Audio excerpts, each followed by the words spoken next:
Okay. All right.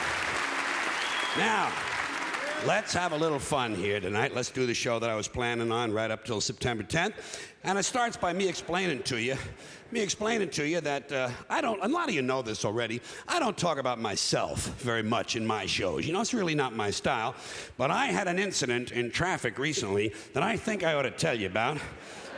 And there are a couple things about me you ought to know first. I drive kind of recklessly, I take a lot of chances, I never repair my vehicles, and I don't believe in traffic laws.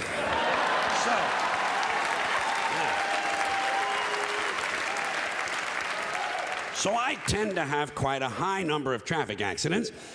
And last week, I either ran over a sheep or I ran over a small man wearing a sheepskin coat. And I don't know because I didn't stop. I do not stop when I have a traffic accident. Do you?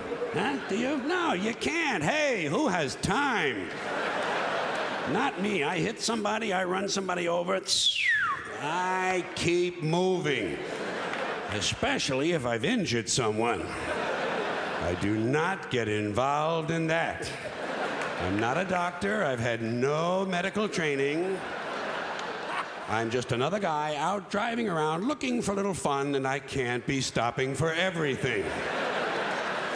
Well, let's just look at it logically. Let's be logical about it. If you do stop at the scene of the accident, all you do is add to the confusion.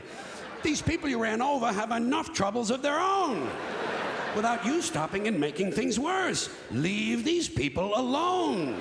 They've just been in a major traffic accident. The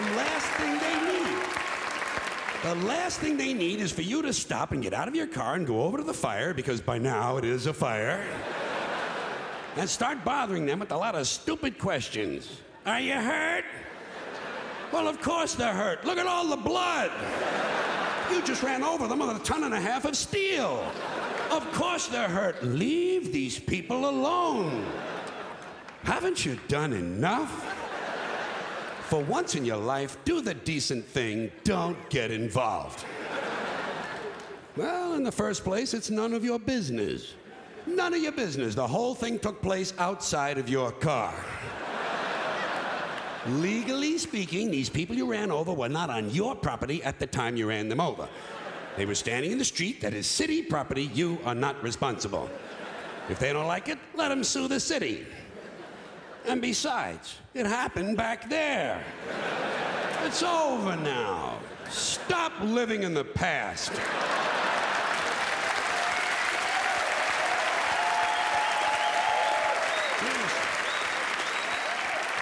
Do yourself a favor, count your blessings, be glad it wasn't you.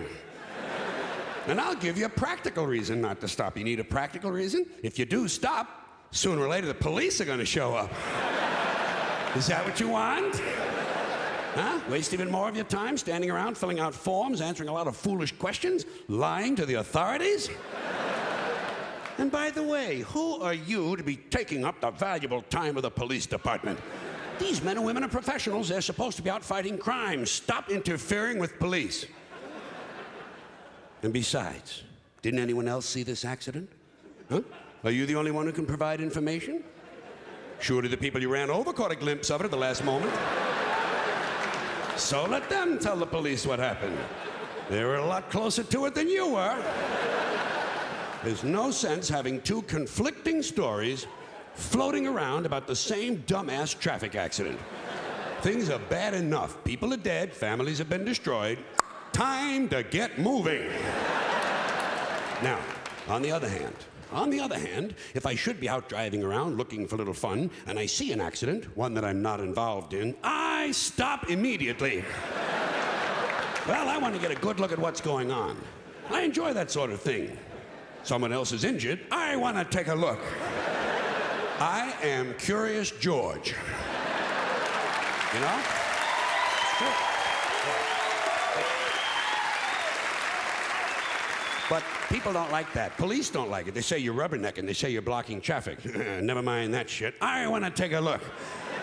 I'm never too busy that I can't stop to enjoy someone else's suffering.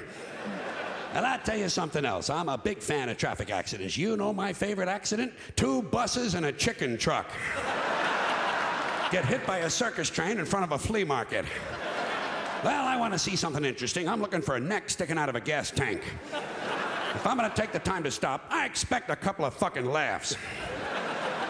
And if my car should happen to be in such a position where I can't quite see what's going on, can't get a good enough look, I'm not the least bit shy about asking the police to bring the bodies over a little closer to the car. Pardon me, officer, would you fellows mind dragging that twisted-looking chap over here a little closer to the car, please? My wife has never seen anyone shaped quite like that. Look at that, sugar lips. That's his rib cage sticking out of the glove compartment. Thank you, officer. That will be all now. You can throw him back on the pile. We'll be moving along, and off I go out on...